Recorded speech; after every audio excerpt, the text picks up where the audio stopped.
No politician in history, and I say this with great surety, has been treated worse or more unfairly.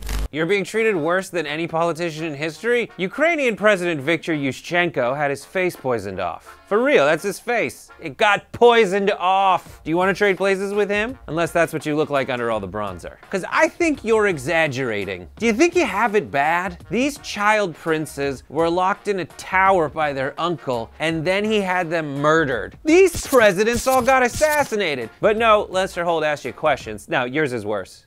Yours is way worse. Julius Caesar got stabbed to death by his besties. So come back at me when Jared Kushner snaps and stabs you with one of those executive order pens. Which can't be far off, right? There's a darkness behind those child eyes. When you say stuff like, no politician in history, you reveal just how self-centered and ignorant you are. Do you know how long history is? Because it's like literally forever. I mean, Jesus was crucified. He's not a politician, but he was a populist. And no, I'm not comparing you to Jesus, I'm contrasting you to Jesus. You say this is the biggest witch hunt in history. Have you heard of actual witch hunts in history? So unless they're throwing you in a river to see if you float and then setting you on fire, shut the hell up. These absurd exaggerations just have to stop. You know what else has to stop?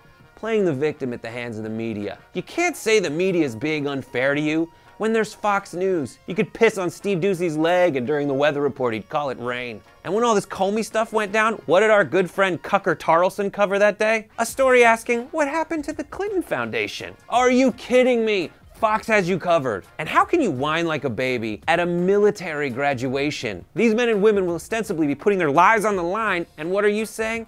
Yeah, that's just like the time Jake Tapper was mean to me. And exactly what's so unfair right now? That James Comey has these memos? You tried to make him stop investigating you, and then mentioned putting journalists in prison. And he didn't even prosecute you. You're just mad that he wrote that down. That's not unfair. That's him being an FBI agent. What else is unfair? That you get called out for flaunting sensitive intel to Russian operatives, whom you invited into the Oval Office like a kid showing off his new bike? That's not unfair.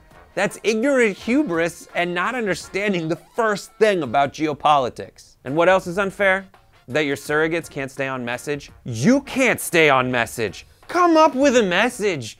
Or just lead. Kellyanne Conway told the host of Morning Joe that she has to take a shower after defending you on air. Oh God, I just said Trump and shower in the same sentence. Oh no, now I'm picturing him with a loofah. Oh, why is he doing this with it? Oh, I need a minute.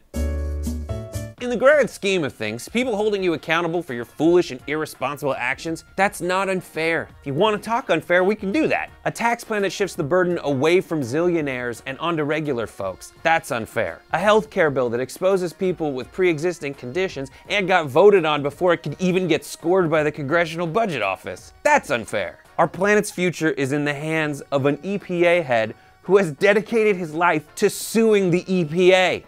That's unfair. Or how about the fact that you're president, even though you got fewer votes than your opponent?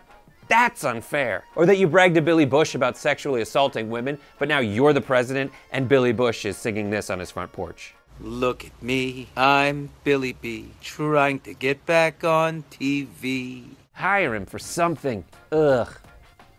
I thought that shower thing was gross. But by far the most unfair aspect of all this is that you have the most important job in the world, but you refuse to appreciate the scope of it or even start learning how you might be doing it wrong. That's unfair. And you know what? If you do find it so unfair, why don't you quit? That'll show me. That's all I've got. I need a drink. Oh no! How unfair! That's the most unfair a host has ever been treated by a beer. That's how annoying you are. Honestly. Hope it was worth it. Watch more TYT and catch me on Instagram.